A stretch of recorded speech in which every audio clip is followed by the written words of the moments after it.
Kumusta mga fam? Ako nga pala si Belle, ang narrator ng anime Story PH. Bago natin simulan ang panibagong love story ni Hanamichi Sakuragi, nais ko lang pong sabihin na ang kwentong ito ay isang fanfiction lamang at wala ito sa original na kwento ng Slam Dunk o manga. At kung bago ka pa lang dito sa aking muting channel, huwag mo na rin kalimutan ang pindutin ang bell button para updated ka sa aking mga uploads araw-araw. So tayo na, simulan na natin.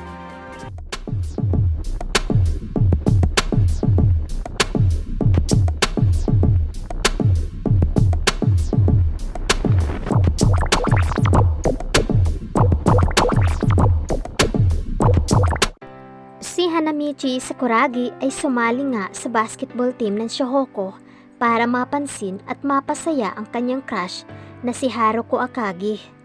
Dumaan sa mga basic skills training ng basketball si Sakuragi para makatulong siya sa opinsa at depensya ng Shohoku team. Ang dating gunggong at walang alam sa basketball ay unti-unting natuto at naaasahan ng team. Dahil na rin sa gabay ni Coach Ansai, ni Ayako, ang manager ng team ng Shohoku. Kanyang teammates, ang kanyang mga kaibigan na at ni Haruko. Samantalang, sa bahay nila Mito, Hanamichi, bukas makakalaban niyo ang Shoyo. Pangalawa sa pinakamagaling sa Kanagawa. sabi ni Mito habang nakatingin kay Hanamichi. Wala akong pakialam kung pangalawa sila sa Kanagawa o kahit sa Japan pa. Tatalunin ko sila. Ako ang magpapanalo sa team at ilalampaso ko ang mayabang na si Rukawa. Bulalas ni Hanamichi. Si Rukawa ilalampaso mo? Sabi naman ni Takamiya. Ikaw ang magpapanalo sa team? Sabi naman ni Noma. Ikaw ang hari ng bukya. Sabi naman ni Okoso. At sabay-sabay tumawa ang tatlo na nakatikim naman ng tagi-isang hidbat. Ayan tuloy. Kayo talaga. Hilig niyong alaskahin sa Namichi. Sabi naman ni Mito. Tapos, pag natalo ko ang Shoyo, ang kainan naman at saka ang Ryunan, tatalunin ko na si Sendo. Nya! Natutuwang sabi ni Hanamichi. Teka, Hanamichi, nakapagtapat ka na ba kay Haruko? Nasabi mo na ba na kaya mo ginawa ang lahat ng to ay para mapansin ka niya? Mapasaya mo siya at magustuhan ka niya? Seryosong tanong naman ni Noma. At natahimik ang apat na naghihintay ng sagot ni Hanamichi. Hindi pa nga eh. Nahihiya kasi ako. Puro kapalpakan ako sa mga nagdaang laro. Pero, pag gumaling pa ako, tsaka ako magtatapat. Seryosong sagot ni Hanamichi. Paano kung kahit ginawa mo na ang lahat para manalo ang team ay si Rukawa pa rin ang gusto ni Haruko? Anong gagawin mo, Hanamichi? Tanong naman ni Takamiya. Natahimik naman si Hanamichi at sinabing, Hindi ko alam. Baka gumuho ang mundo ko. Si Haruko, iba siya. Kaya ako nagpoporsige para may mapatunayan sa kanya. Pero, pag si Rukawa pa din sa huli, hindi ko alam. Baka tumigil ko na sa paglalaro. Hindi ko alam kung anong mararamdaman ko kung dumating yung ika-51 heartache ko. Siya, let's sleep na at may laro ka pa bukas. Dito na kayo matulog. Sabi naman ni Mito. At doon nga sila natulog na magkakaibigan. Samantalang, maagang nagkita ang team ng Shohoku para sa game nila laban sa Suyo. Shohoko Team, ito ang unang pagkakataon na makakaharap ng team ng Shohoko ang pangalawa sa pinakamagaling sa distrikto ng Kanagawa. Magiging iba ito sa mga unang naging laban natin. Sambit naman ni Akagi. Kaya maghanda kayo, dagdag naman ni Ayako. Oo, Ayako, laging handa ang henyong ito. Bulalas na sambit ni Hanamichi. Handa sa kagunggungan. Bulong naman ni Rukawa. Anong binubulong-bulong mo dyan, Rukawa ha? Hari ng yabang. Sigaw naman ni Hanamichi. Bugs. Nakatikim na naman ang bukol sa Hanamichi mula kay Akagi. Reserba mo yung lakas mo para sa laro mamaya. Sabi ni Akagi kay Hanamichi. Gori naman, lagi naman akong malakas.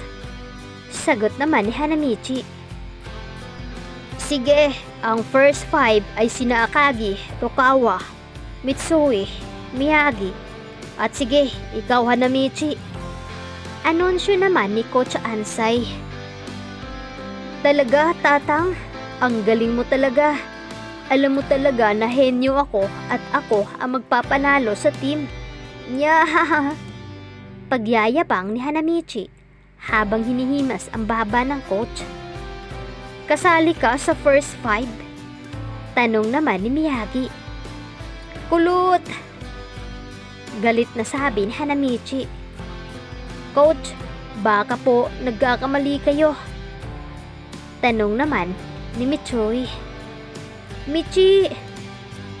Galit na namang sabi ni Hanamichi.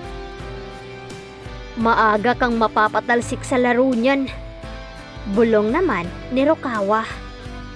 Rukawa, kakalbuhin kita. Sigaw naman ni Hanamichi. Bugs! Bukol agin ni Gori. Sambit ni Hanamichi habang hawak ang ulo niya. Reserba mo ang lakas mo. Sabi naman ni Akagi. At tinawag na ang dalawang team para magsimula ang laro. Nanonood naman si Namito, Okoso, Takamiya, Noma, at Haruko at ang mga kaibigan nito. Aba, nagkamali ata si Tatang. Kasali si Hanamichi sa first 5.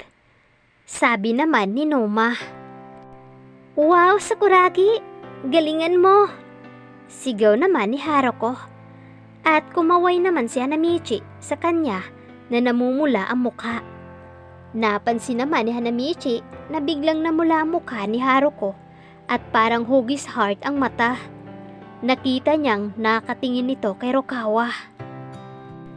Rukawa na naman. Makikita mo, hari ng yabang. Ilalampasok kita ngayon. Bulong naman ni Hanamichi. At dito na nga nagsimula ang laro dahil sa kaba ng players ng Shohoko. Madaling nakalamang ang Shoyo hanggang sa pinakita na ni Rukawa ang galing niya sa paglalaro. Binabantayan siya ng dalawang player ng Shoyo pero matagumpay niyang naipasok ang bola. Bakit naman di mo kami hinintay, Rukawa? Tanong naman ni Miyagi. Alalahanin mong may mga kakampi ka. Sabi naman ni Mitsui. Rukawa, maaari mong ipasa ang bola sa amin. Dagdag naman ni Akagi. Mayabang ka, Rukawa. Sigaw naman ni Hanamichi. Paano ko kayo papasahan eh? Daig nyo pa ang yelo. Sabi ni Rukawa sa 4. At nagalit ang 4. Nagsimulang mag-init sa laro. Pinakita na nga ni Miyagi ang kanyang pambihirang bilis at naka-score. Sa bilis ni Miyagi ay nakakagawa siya ng magandang pasa para maka-score si Akagi. Nakagawa naman ng matagumpay na 3 points si Mitsui. Kaya napaliit ang lamang ng Shoyo sa Shohoko at nabaliwala na naman si Hanamichi. Aba, nandito ka pa pala, sabi ni Rukawa kay Hanamichi. Mayabang ka, Rukawa. Bulong ni Hanamichi kay Rukawa. Dapat hindi lumampas sa 10 ang lamang nila bago matapos ang first half. Sabi naman ni Ayako. Akmang tumira ng jump shot si Hanagata, center ng Shoyo, pero sumablay at nakakuha ni Hanamichi ang rebound. Tamang-tama, hindi lumampas sa 10 ang lamang ng Shoyo at natapos ang first half. Wow! Ang galing ng rebound na iyon! Bulong ni Komi Dogawa, player ng girls basketball team ng Iowa. Isa siyang matangkad at magandang first year ng Iowa University. Nanonood siya para makita ang laro ni Hanagata. Isa siyang tagahanga ni Hanagata. Ano nga kaya ang magiging resulta sa unang laban nga dito ng Shohoku ng Suyo? Kaya abangan natin ito mga idol sa susunod natin na episode. At sa muli, maraming salamat sa pagtangkilik nyo dito sa aming munting channel. At isusunod na natin ang episode 2. Bye!